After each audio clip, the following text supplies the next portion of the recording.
Okay, welcome to another Orbiter 2010 video. Recording this video Saturday, November 15th, 2014. This video is going to be the second in a short series that I'm doing. Probably won't have more than 2 parts, maybe 3. Starting off on the moon in the XR2, and I'm just going to rendezvous with a space station that I have in orbit around the moon, the very cool ESS. So if you haven't seen part 1 and you want to kind of get caught up on what's happening, go back and check out that video, then come back here. Let's resume the flight. Let me hit a camera switch button here. There we go.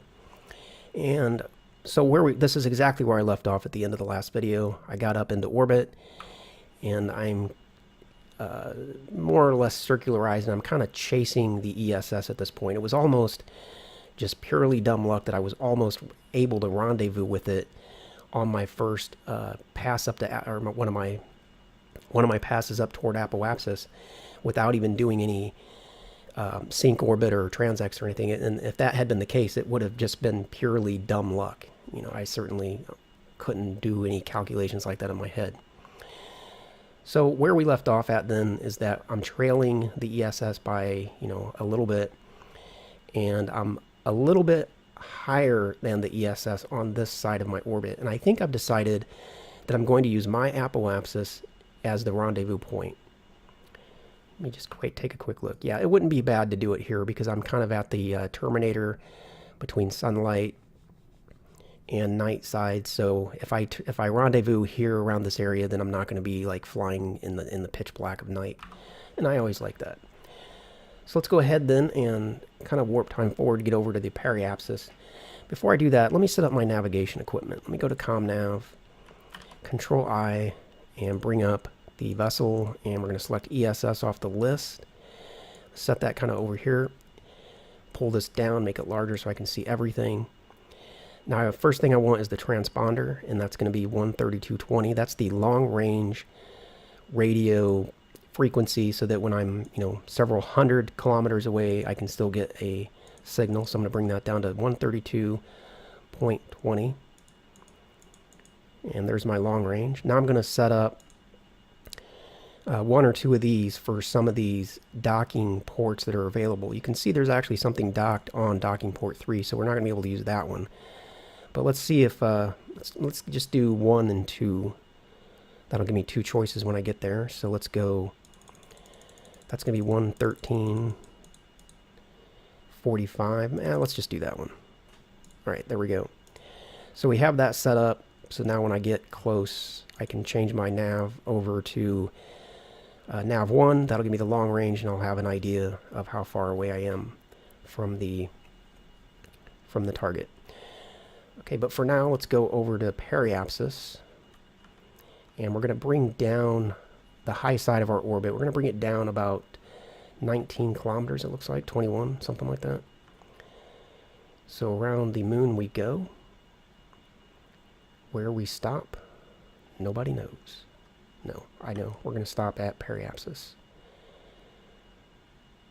Okay, there we are, basically at periapsis, more or less. Rotation. Let's get rotated, and since I happen to be pretty much facing the prograde position, I'm just going to go ahead and rotate prograde, but instead of applying thrust forward, which would raise the other side of my orbit, I'm going to thrust backwards, or retro, and that will have the net effect of lowering the orbit on the other side. Let's get a little closer to periapsis.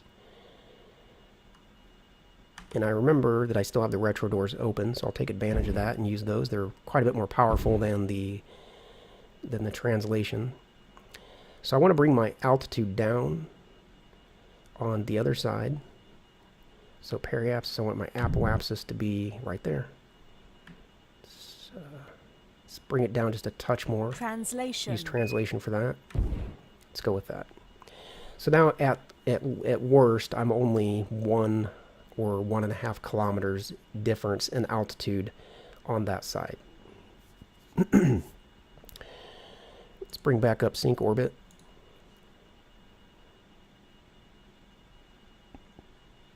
Now I don't want to make any change now that would affect my altitude, because my altitude is currently matching really closely what the altitude of the ESS is at this point. I can tell the ESS apoapsis is here, and we're saying we're basically going to rendezvous over here, so I can tell that this is its downhill ride, but it's only going downhill by 1 kilometer. So by the time we get to here, it's going to be at like 1,962 kilometers, 0.8 or something. It's going to be really close.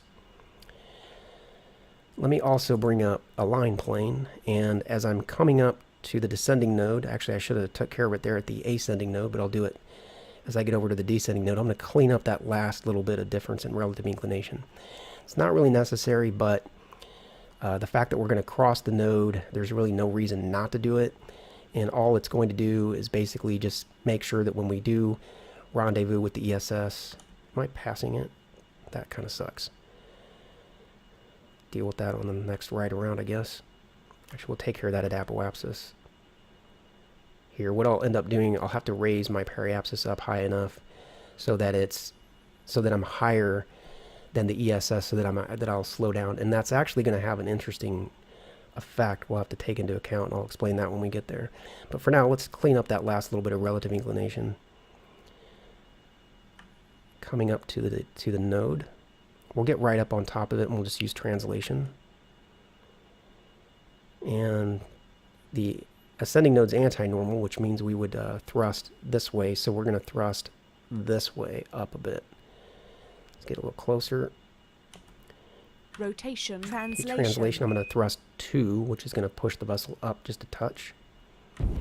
And that basically nulls out the difference.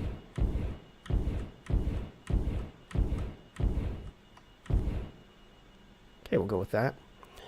So now I'm coming up to apoapsis. Let me get into the, what's closer? Rotation. Retrograde or prograde? Retrograde's closer. So let's go retrograde. And what I have to do is I have to raise the other side of my orbit, because I'm now in front of the ESS a little bit, and now I need it to catch up to me. So I need my orbital period to take a little bit longer than the orbital period of the ESS.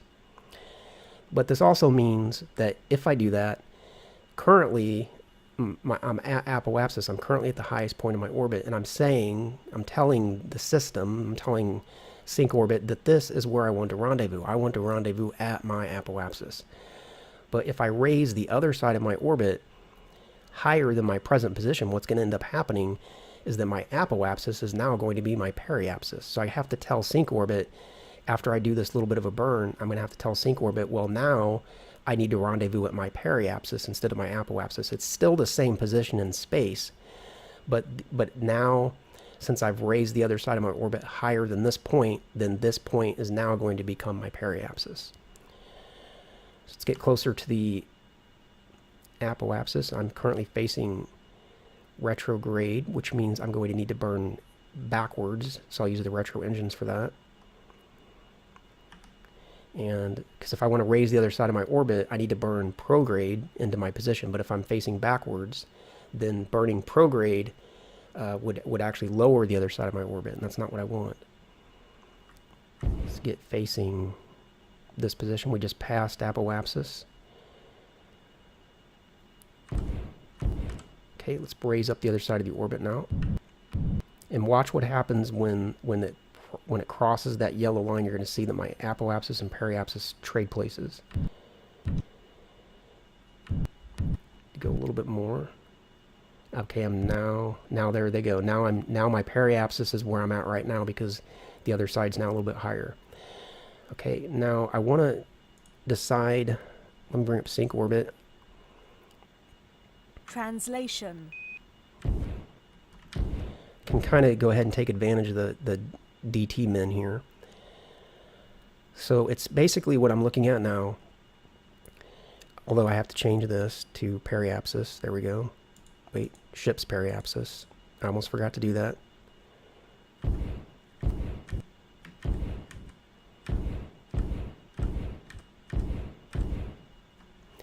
Okay, so now at my periapsis, I'm at 1,963 kilometers above the moon. You can see that's really close to what the apoapsis and periapsis is for the ESS. So we're going to be at the same altitude. And according to this MFD, where we have a difference now in velocity. It's only 15 meters per second, which is much more realistic. It's not as fun, but it's more realistic. I'm just trying to make sure that my DT min is as low as it can be. It's gonna get worse if I keep messing with it, so I'm just gonna leave it right there where it is. And now we're going to have to go around. We're going to pass this point, and then we're going to have to go around a couple more times. So let's go ahead and make that happen. Let's time warp. And each time I go around, and when I pass the apoapsis and periapsis, I want to check a couple of things.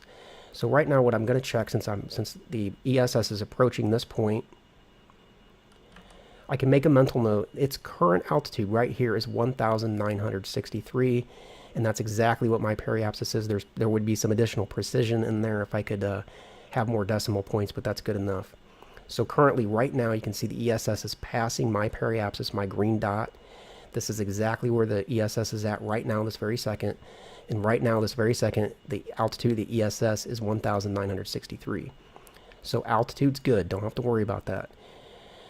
The other thing I want to check is I go around. I want to make sure that my relative inclination stays at 0.00. Make sure that doesn't slip for any reason, but I don't think it will. The other thing I can check, since I have to go around a couple of orbits, every time I get back to my periapsis, I want to check my DT min again, especially on the last orbit around. Because you can see right now it's 0.21. That's fine, probably, maybe. But I would like that to be 0.00. And I have time to make that happen. I still have a couple of orbits to go. So I'm going to put in some time warp. And I've learned my lesson. Be patient with your time warp. If you go at 10,000, it will completely ruin your day. You can see the DT min slipping there substantially, but that tends to happen when you have non-spherical gravity sources enabled with like I do. But you can see as we come back around, it gets more stable back to where we want it. But as I approach my periapsis right now, I want to check the DT min at my periapsis. So right now, rotation,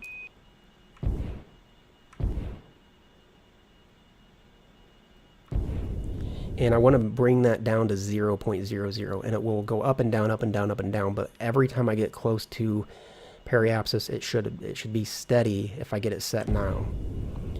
And I'm past periapsis, so I'm just trying to take care of that quickly, using a bit more fuel to rotate than I would normally. translation, Okay, we'll go with that. We've got it all the way down to 0.07, which is very good. Relative velocity between myself and the target is only 10 meters per second, so we're approaching it incredibly with very, very slow. We're going to have to go around a full orbit again. So we'll go ahead and do that. Relative inclination 0. One thing I should have noted was the altitude, but I think the altitude's fine. The altitudes are very stable. So we're going to go around at 1,000 and no more than 1,000. I've discovered on many flights that 10,000 just really messes things up. Even 1,000 probably isn't the best, but so as we're coming around, coming up to periapsis, going to watch things here. Okay, we're getting very close, coming back to a slower amount of time warp. And you can see the DT min now is 0.10. And now I want to get that really close to 0 because I only have one more orbit to go around. rotation, So let's get rotated to prograde.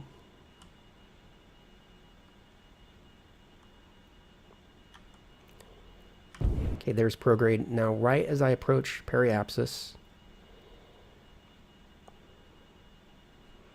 translation, get the translation ready. So we're 20 seconds out. Let's go a little, there we go. rotation, translation, And we're just going to do the smallest amount of correction.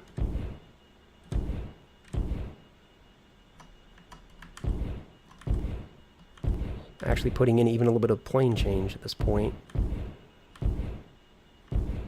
There we are, 0.00. That did send my plane off a little bit, but I think probably having the DT min lower is probably more important. So now we're going to rendezvous with the ESS on the next time we come around. So for this last one, I'm actually going to be extra patient. I'm going to use 100 time warp. And when the reason the time warp is not perfect is has to do, it's a technical thing, it has to do with a concept called stepping. And if you want to read more about that, you'll have to talk to somebody that knows more than I do. But essentially, when you use time warp, the statistics, the information, the calculations, they get increasingly inaccurate every time you time warp another step. So when you go from 10 to 100, the calculations are slightly less accurate than they were at 10x, and 10x is slightly less accurate than 1x, and probably in theory 1x is slightly less accurate than 1/10 per second, but that would be ridiculous to use orbiter with that little bit of time warp. But when you go from 1,000 to 10,000, it gets really bad. Now, it's not a problem when you're doing interplanetary, you know, when you get out away from Earth and you're cruising at 10,000 or 100,000 time warp, though, that's fine. But when you're in or around a body, 1,000x seems to be as tolerable as orbiter is. And I don't know really what you could do to make that better. I don't know if a supercomputer would handle it any better than a regular computer or not. But that's just a technical point, and for the most part, it really doesn't matter. Most people's computers are able to handle it. 5,000. Wow, we're only 5,000 kilometers away from our target. I wasn't even paying attention, so let me bring up the docking HUD, and I'm down to 10x for a moment. Let me navigate over to nav 1 and put that information up on the HUD. Okay, there we go. Now we'll go continue our time warp. 4,000.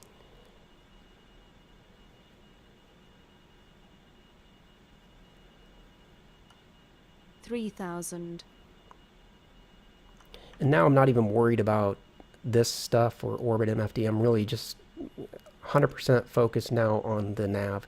What I can do now is I can come back to regular time, Rotation. switch over to rotation, and I want to find where the ESS is actually at. So what I want to do for a moment is I want to power these off for just a second, and actually there it is. I can see it right there. And I just want to rotate to face it.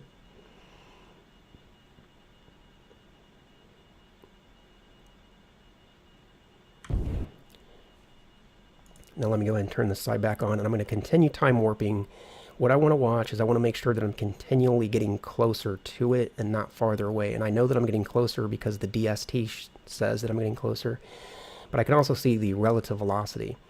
When it's yellow like this, this is how fast I'm closing in on the ESS. I'm closing in currently at 1/6 of a meter per second. And you can see that's slightly going down. Eventually this will reach 0.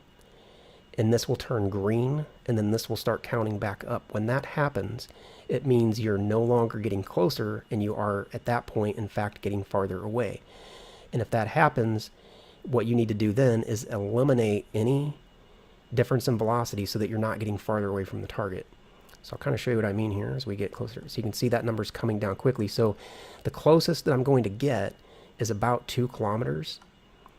Let's bring the relative velocity all the way to 0.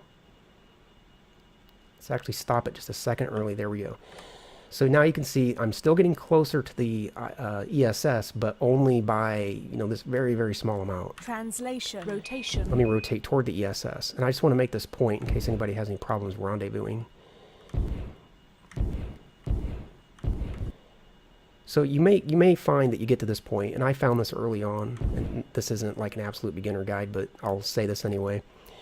You get to this point and you see that you're getting closer and you're thinking, yay, I'm getting closer. And then you just kind of continue going. And what ends up happening is this, okay? And you're in this, because you don't know about this, you get closer, and now we're slowing down, but we're still technically getting slightly closer, and you're just waiting. You're waiting and waiting and waiting to get right up to it. But now you hit this point where you are as close as you're going to get, and now you're actually getting farther away, and then people don't know what to do. They don't understand that, okay, well now I just simply need to thrust a little bit, not using main engines, but just thrust a little bit with translation toward the object so that I don't have my velocity counting down. So then they'll go forward at 10, 100, 1,000 or something, and then they'll just see the object floating away and they don't know what to do about it. Happened to me all the time when I was brand new to Orbiter. But that's the point. Now you can see that our distance is increasing. So if we don't make some kind of correction here at this point, we're never going to rendezvous. We're just going to, it's going to get farther away. Very simple fix. All I want to do is rotate so that I'm facing straight at the object that I'm going toward. Switch to translation. Translation. And now I want to translate toward that object. Now you can see what's happening is my relative velocity.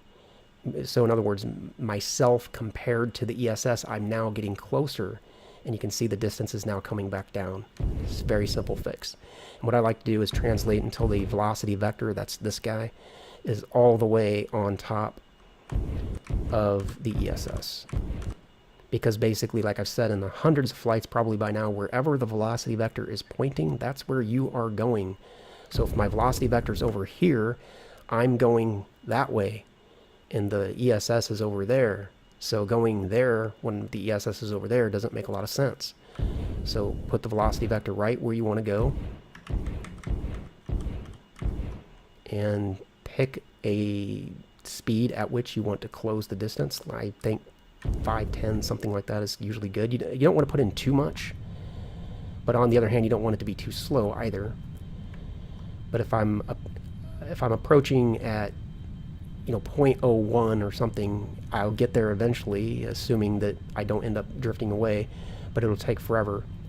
But if I close it at 10 meters or something like that, 2,000. then I'll get there much more quickly. You can see the distance counting down. Don't want to overdo it, because as I've also said in a lot of flights, every meter per second that you put in, you have to take back out. So you don't necessarily want to put in a lot of extra velocity going forward, because then you're just going to have to take it all back out. So here we are, approaching the ESS.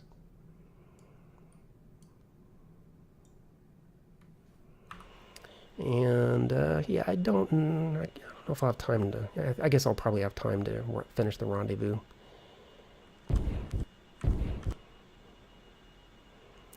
So let's turn on the APU and open the nose cone so that we can be prepared for that. So I hit Control A, Control K, now you can see the nose cone coming open.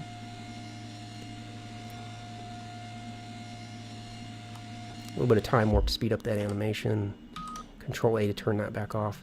And I'm going to try to get in there a little more quickly because I don't want the video to go over 30 minutes. So let me switch navigation. Now that I'm close enough to the ESS, I can switch navigation over to nav2, and nav2 is where I have the frequency set up for the docking port. Hit the HUD button and it shows me that corridor. 1,000. You can see the corridor is actually over there. So let me actually use a little bit of reverse thrust, slow down a little bit. And I'm going to move the velocity vector over this way. And rotation. Rotate a little bit, and I'll explain why I'm doing that. 900. The port that I want to dock to is over here on this side. If I were to fly straight through that corridor, the port is somewhere over there. So if I fly straight toward the ESS here, I'm going to miss the port. So I'm going to move the velocity vector out to this point, which gives me time to get in front of the port and then get oriented and fly back in. You could put the velocity vector even here, and in fact, let's do that. I would say, people that are kind of getting newer probably want to have your velocity vector back here, or maybe even all the way back there, depending on how unfamiliar you are. But the better you get, the more experience you get, you're going to be able to get closer and closer. In the interest of time, let's go ahead and time warp forward. 7, 6, 5, 4, 3, 200. As long as that velocity vector is right there, I'm happy. 175. Okay, now I want to come out of time warp, and I want to slow things down a little bit. 50. And I want to rotate around so I can see the ESS. And while I'm doing that, I'm also going to take into consideration my 40. Dials here, so to speak.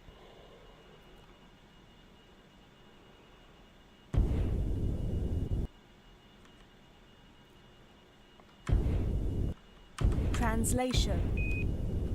Looks like I'm actually missing the ESS to the other side a little bit, so let me fix that. But now I just need to sort of hover down and around. You can see this is where I am. That's the port that I'm going to. So I just have to translate down, over, rotate, rinse, repeat, and we're good.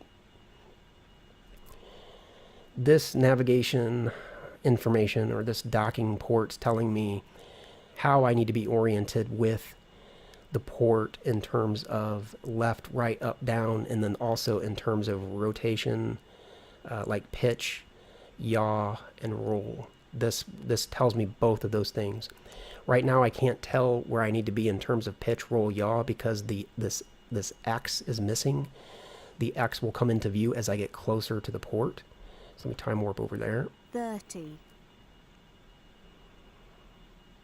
And this crosshair is telling me how my orientation looks in terms of up, down, left, right, forward, backward. Okay, we're pretty much getting more or less in front of it. Rotation. So let's rotate.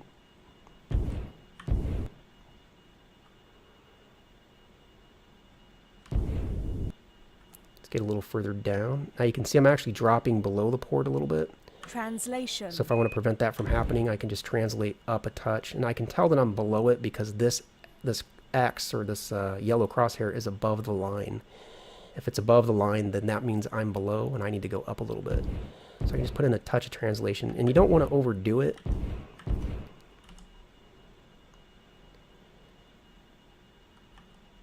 Now, rotation. I could probably rotate pretty far around. And now you can see that X coming into view. The X tells me if I'm rolled, or if I'm pitched, or if I'm yawed or something. So I'm going to bring things around where they need to be. This helps me know where my orientation is with regards to my roll. If it's white and it's facing up, then you're rolled correctly. If it's red and if it's off to the side, that means you have roll in the wrong direction. Translation. Translate forward a little bit, so I'm moving toward it. Translate this way, and in the interest of time, again, I'm just going to kind of go through this last part pretty quickly. Rotation. And it's not an absolute beginner guide video anyway, so 20.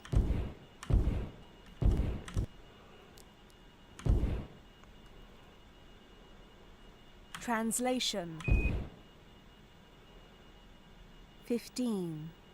I did not radio over to the ESS to tell them to stop rotating, but it doesn't appear that that's going to be too much of a problem. Rotation. I can feel that I need to rotate this way, I think. 10. 9. Translation. 8. 7. 6. 5. 4. 3. 2. Concentrating, 1. concentrating. Don't blow it, don't blow it. Contact. Contact. There we go. And I made it in under 30 minutes on the second part. Capture and hard dock. Congratulations. Alright, so that was just a fun little flight that I wanted to do to get myself back into orbiter, and also to help make sure that I don't run out of video content. I'm very proud of the fact that I've been uploading videos now, at least one video per week, and oftentimes many more than that. But when I get lower on content, I revert back to just doing one per week. And I've been able to keep up with that now. I think it's like 3 years. I've never missed a week yet in like 3 years. So it's almost like a goal of mine to not miss any, but it's going to happen, I think, sooner or later, unfortunately. But at least now I've got another couple of weeks covered, so I don't have to worry about it. If you like this part of the video, hit the like button down below.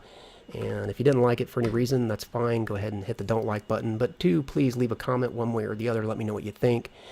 And if you have any questions, thoughts, anything like that, leave that in the comments area below. Be sure to check the description for links. In particular, I have a FAQ. That's a frequently asked question. It's all the way at the bottom of the description. Click on that. A lot of people ask me the same stuff over and over again, such as what video recording equipment I have, what are my PC specs, all that kind of thing, what add-ons. It's all answered in the FAQ. I will see you in the next video. More or less circularized, and I'm kind of chasing the ESS at this point. It was almost just purely dumb luck that I was almost able to rendezvous with it on my first pass up to, or one of my passes up toward apoapsis, without even doing any sync orbit or transx or anything. And if that had been the case, it would have just been purely dumb luck. You know, I certainly couldn't do any calculations like that in my head. So where we left off at then is that I'm trailing the ESS by, you know, a little bit, and I'm a little bit higher than the ESS on this side of my orbit. And I think I've decided that I'm going to use my apoapsis as the rendezvous point. Let me just take a quick look. Yeah, it wouldn't be bad to do it here because I'm kind of at the terminator between sunlight and night side. So if I rendezvous here around this area, then I'm not going to be like flying in the pitch black of night. And I always like that. So let's go ahead then and kind of warp time forward, get over to the periapsis. Before I do that, let me set up my navigation equipment. Let me go to ComNav, Control I, and bring up the vessel, and we're going to select ESS off the list. Set that kind of over here. Pull this down, make it larger so I can see everything. Now, first thing I want is the transponder, and that's going to be 13220. That's the long range radio frequency, so that when I'm, you know, several hundred kilometers away, I can still get a signal. So I'm going to bring that down to 132.20. And there's my long range. Now I'm going to set up one or two of these for some of these docking ports that are available. You can see there's actually something docked on docking port 3, so we're not going to be able to use that one.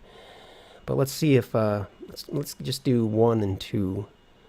That'll give me 2 choices when I get there. So let's go, that's going to be 113.45. Let's just do that one. All right, there we go. So we have that set up. So now when I get close, I can change my nav over to nav 1. That'll give me the long range, and I'll have an idea of how far away I am from the target. Okay, but for now, let's go over to periapsis, and we're going to bring down the high side of our orbit. We're going to bring it down about 19 kilometers, it looks like, 21, something like that. So around the moon we go. Where we stop, nobody knows. No, I know. We're going to stop at periapsis.